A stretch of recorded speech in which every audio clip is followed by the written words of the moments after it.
Good day guys. Dito na naman tayo sa isang park na may katabing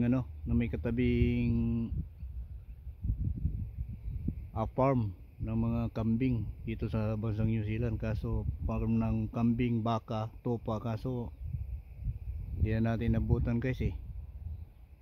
Ayan o, hindi na natin nabutan yung mga alaga nila rito. Bininta na yata. Ang gaganda ng mga pagkain nila rito, green na green oh. Yan oh. Diyan sila sa ano na yan eh, sa maluwag na kabundukan na yan eh. Nangingingain kaso wala na oh. Meron pang pailan-ilan doon sa may ano na yan oh. Sa may bahay na yun oh. Kaso wala, ilan lang. Naisum ko. Susum natin yung camera yan oh. Wala halos laman na. Inarbis na nila. Nahuli tayo guys. Next time lang siguro. Pasyal tayo sa isang farm kung saan mayroon doon mga alaga nilang mga hayop. Ngayon wala eh. Makikita dito ngayon mga damuhan oh. Ano? Ito yung mga damuhan na lang yung natira. Wala na yung mga alaga nila. Ito yung sampahan nila ng mga ano eh, hayop nila. Ayan oh. Ayan o. Nasa wala na eh. Nalit tayo sa ano, pagpunta natin dito para makita sana yung mga ano, hayop nila rito. Kita nyo naman yung mga damuhan o. Naglalakihan na. Wala kasing kumakain eh. Ayan o. Kita lang dito yung mga namamasyal. Kasi tabing park to eh. Ayan, tinan nyo naman yung maluwag na lupa na yan o. Bakante. Wala siyang hayop na makikita ngayon. You know. Kasi yung kaliwa na yan yung mga bakod na yan. Nandiyan yung mga kambing dati.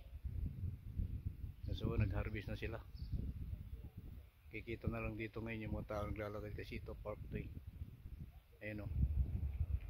Park yan. Tapos may mga puno. Yan. Tapos doon.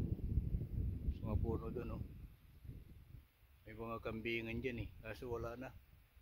Inarbis na nila. Nalit tayo guys. Next time na lang siguro tayo makakuha dito ng ano ulit. Pag may hayop na sila ulit dito. Pininta na ngayon eh. Kaya wala tayo makita. Bakante na lang. Puro mga damuhan.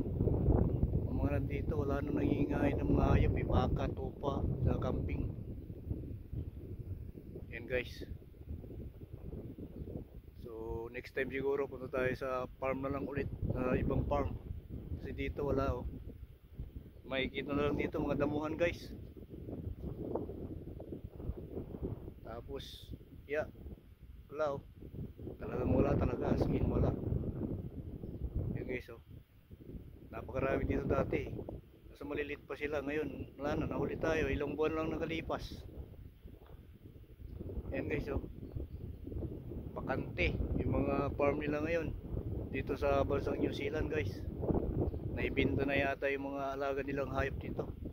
Pero sa sunod punta na lang tayo sa farm sa ibang lugar para ipakita ko sa inyo yung mga alaga nilang mga hayop dito sa New Zealand.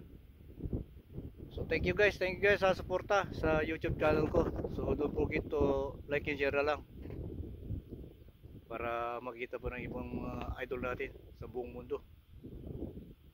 Thank you so much and have a good day. Thank you.